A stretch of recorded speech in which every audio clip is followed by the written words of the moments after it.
I believe that George Zimmerman hunted my son like an animal, tried to detain my son. My son tried to get away, and because he could not detain my son, an altercation ensued, and my son was shot and killed. That's what Trayvon Martin's mother told me last week about what she thinks happened the night her son was killed. And back with more on tonight's big stories, Ben Crump, attorney for the Martin family. Mr. Crump, I'm sure you were listening there to my interview with the two attorneys for George Zimmerman. It got pretty heated. I think some strange suppositions on their side that I was trying to convict George Zimmerman. That certainly isn't my intention. I'm just trying to get to the truth here. When you listened to what they said, what was your reaction? Well, obviously, they did not want to look at the facts that have been released by the police department, the fact that it is highly unusual that someone can kill someone in cold blood and that person not be armed, and George Zimmerman has a 9mm gun. And even the 911 call, there are several facts that are going to come into this trial. If George Zimmerman, this armed vigilante, is arrested for killing Trayvon Martin, the problem is he has not been arrested. And they talk about trying it in the media and having crowds and rallies. I submit to you, Pierce, had it not been for the nationwide outrage, his death would have been swept under the rug. When Tracy Martin called me, I believed in my heart of hearts. I told him, you don't need me. He's going to be arrested. A neighborhood watch volunteer with a 9mm gun kills your unarmed teenager, and you don't think he's going to be arrested? I said, tell me this, Mr. Crump, because one of my points of contention with the attorneys for George Zimmerman was that they clearly believed that from the moment he made that call to the 911 operator that he was then acting as a neighborhood watch official. He had moved into that capacity. And my understanding was that neighborhood watch officials are not supposed to be armed. That is against the code of being a neighborhood watch official. They clearly think it's perfectly okay that he could become a neighborhood watch official in that time frame, in that moment, and still have this weapon on him that he can use to kill somebody. Now, clear that up for me legally. Absolutely, Pierce.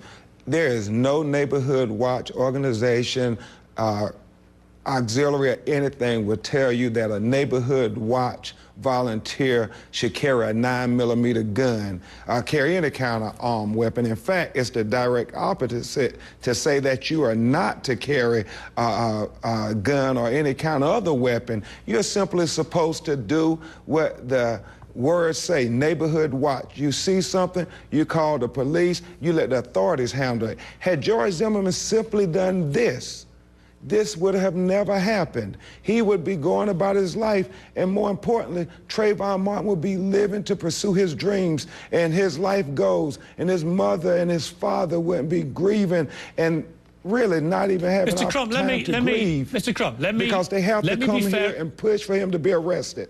Yes, ma'am. Yes, sir. Let me jump in here. Let me be fair and balanced about this, because let's assume, for argument's sake here, that George Zimmerman, in defiance of the instructions he was given by the 911 operative, begins to follow Trayvon Martin. He then says that he lost track of him and began to walk back to his vehicle. And at that point, out of nowhere, Trayvon Martin attacked him, wrestled him to the ground, and was punching him repeatedly, and he feared for his life.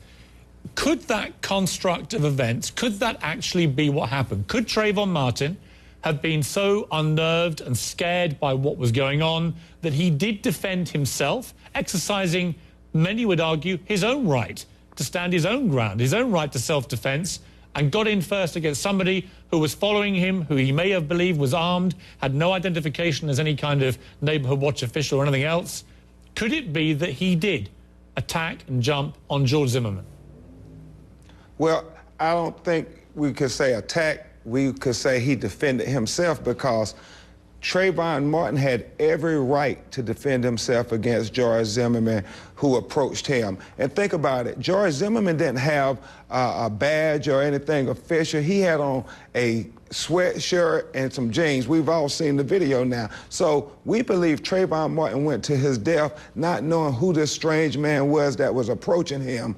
And I want to just clear one thing up, Pierce, and you have to really just use your common sense. He says he's going back to his vehicle, and that's where he's attacked. Well, the problem with that is where Trayvon Martin's dead body is found is many yards away from his vehicle.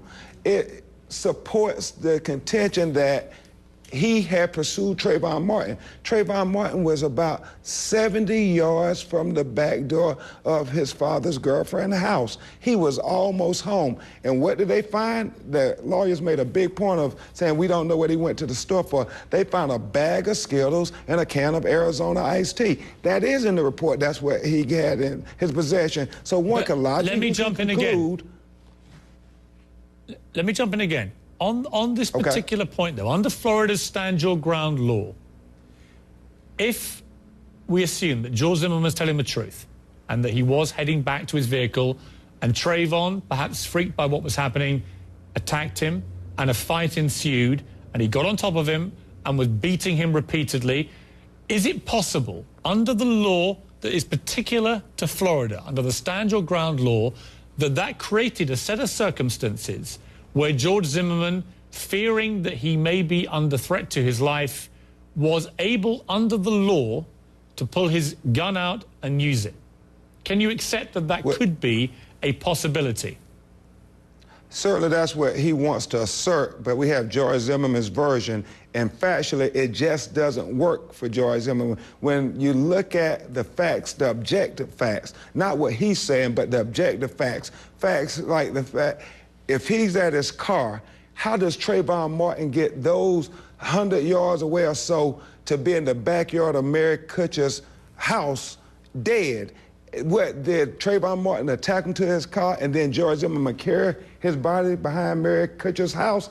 That's not logical. We hear the 911 tapes. It connects the dots. And then the other thing is he's on the phone with the young lady talking, and it is clear that if he's on the phone at 7:12. That call lasts for 4 minutes. George Zimmerman calls 911 at 7:11. We are trying to find out where is it where all those things that Trayvon has supposed to say to him, why isn't that recorded anywhere? That's just George Zimmerman's word and nobody else. And one more important fact. You know, when you think about this self-defense claim, we've heard his father say his head was beat into the concrete or the pavement repeatedly over a minute, and then his nose was broke. Well, that videotape I submit to you, Pearson, to America, was taken about 35 minutes later, and you know, they try to enhance it and they trying to find the web. They're trying to find the cut on his head. But how bad is it if they didn't even put a Band-Aid on it, Pierce? How much force was asserted? Why didn't he go to the hospital if he was beat up that bad? You know, it's one of those things. Trayvon Martin is dead.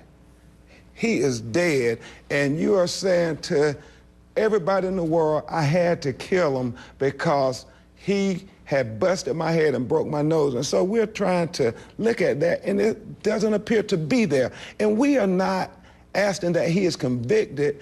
We only want to have him arrested so we will have the day in court and this won't be swept under the rug. And that is just simple justice. That is all his mother and father have asked for from the very beginning. And you beg the question that why is it this double standard?